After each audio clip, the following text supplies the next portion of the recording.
Terima kasih pemirsa, Anda masih bersama kami dalam program Catatan Akhir Pekan TVmu dan kita masih membahas mengenai ibadah haji dan kurban meneladani kisah Nabi Ibrahim. Dan tadi juga Prof. Dadang juga sudah sampaikan bagaimana sejarah dan esensi dari kisah kurban Nabi Ibrahim SAW.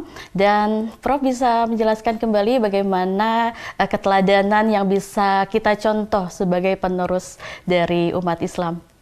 Ya, saya kira kita ini memang mengikuti milah Ibrahim. Ada beberapa hal yang kita ikuti, di samping juga ada oleh Nabi Muhammad disempurnakan. Beberapa hal, memang Nabi Ibrahim itu seorang Nabi yang istimewa bagi umat Islam. Pertama, dalam sholat kita sebut-sebut Nabi Ibrahim ketika tahiyat, ya, tahiyatul akhir itu kita membaca Allahumma sholli ala Muhammad wa ala ali Muhammad kama sholaita ala Ibrahim wa ala ali Ibrahim wa barik ala Muhammad wa ala ali Muhammad kama barakta ala Ibrahim wa ala Ibrahim. Saya kira itu keistimewaan. Yang kedua, Nabi Ibrahim itu disebut oleh Allah sebagai Khalilullah, orang yang paling dikasih Allah, ya. Khalilullah itu karena Nabi Ibrahim ternyata menurut An-Nawawi Al-Bantani, kenapa disebut kekasih Allah? Karena dia punya keistimewaan. Pertama, dia akidahnya sangat kuat, murni sekali, ya. Hanya kepada Allah saja dia tawakal, dia sangat percaya bahwa Allah itu adalah Tuhan. Waktu itu orang pada menyembah patung, dia Allah. Yang kedua, Nabi Ibrahim itu adalah mendahulukan Allah daripada yang lain, mementingkan sampai disuruh menyembelih anak pun dia berani, ya. Dan yang ketiga, Nabi Ibrahim tidak pernah khawatir dengan ketentuan Allah. Apapun ketentuan Allah, dia optimis bahwa Allah mengasihi dia. Kata itu. Oleh karena itu, mungkin kita harus meneladanilah kepada Nabi Ibrahim itu.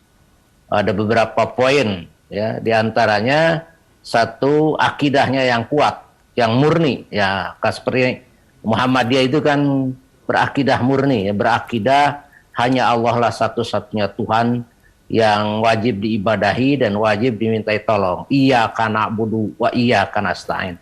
La haula wa la quwata illa billahil aliyyil azim. Itu yang perlu. Karena Nabi Ibrahim itu sampai ketika mau dibakar, itu dia tetap hanya pada Allah saya menyembah, hanya pada Allah saya mohon pertolongan. Ini wajah wajhiya lilladzi fataras samawati wal ard hanifan musliman wa ma ana minal musyrikin. Nah, itu yang diucapkan oleh Nabi, sehingga Allah berfirman kepada api, ya narukuni bardan wassalaman ala Ibrahim. Hei api bardan, dinginlah, wassalaman, dan selamatkanlah Ibrahim. Maka Ibrahim walaupun dibakar dia tidak kena karena diselamatkan Allah.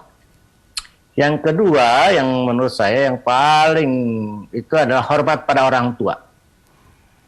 Walaupun Nabi Ibrahim sudah diusir oleh orang tuanya karena mengganggu pekerja orang tua sebagai pembuat patung dan juga penyembah patung, tapi dia tetap hormat orang tua, akan mendoakan kepada Allah. Wa astaghfirullah lakum, aku akan memintakan ampun kepada Allah atas kamu. Sampai seperti itu. Karena memang dalam Al-Quran kita diwajibkan menghormati orang tua walaupun orang tua berbeda agama, ya. Tidak diperbolehkan kita melakukan wasahibhuma fid dunya ma'rufan, bergaulah dengan orang tua dengan yang ma'ruf, dengan yang baik walaupun dia berbeda agama. Tapi kalau jangan mengikuti apa yang dia pintakan pada kita kalau perintahnya itu menyebabkan kita jauh dari agama atau syirik, ya. Yang ketiga, yang kita perlu teladani dari Ibrahim itu ialah menghormati anak, ya. Jadi ketika ada perintah Allah untuk menyembelih Nabi Ismail dipinta pertolongan. Ya bunaya, ini arafil manami, aku dapat perintah dalam waktu tidurku untuk menyembelihmu. Apa kira-kira pendapatmu?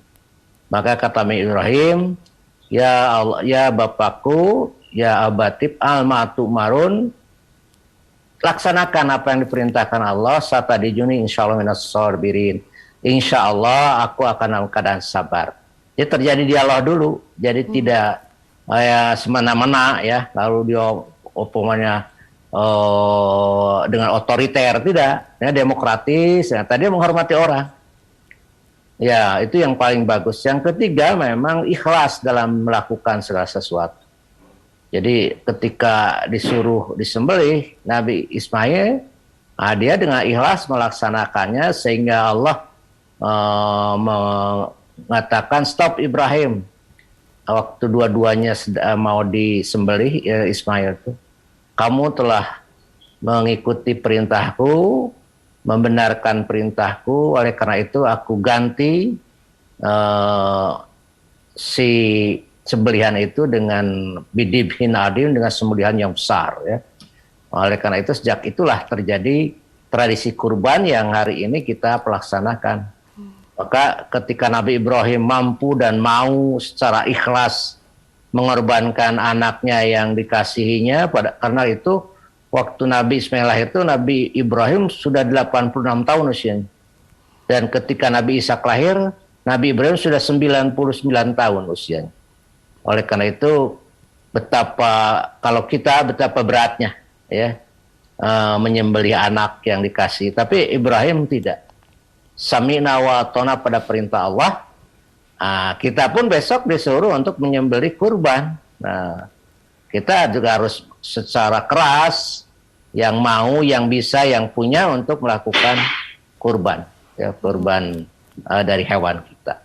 Sekira itu Neng, teladan dari Nabi Ibrahim yang perlu kita ikuti. Banyak sekali teladan-teladan yang diberikan. Ya. Yang jelas, tradisi Ibrahim itu atau agama Ibrahim itu juga dilaksanakan oleh Nabi Muhammad dan diajarkan kepada kita melalui Al-Quran dan Sunnah Nabi Muhammad SAW.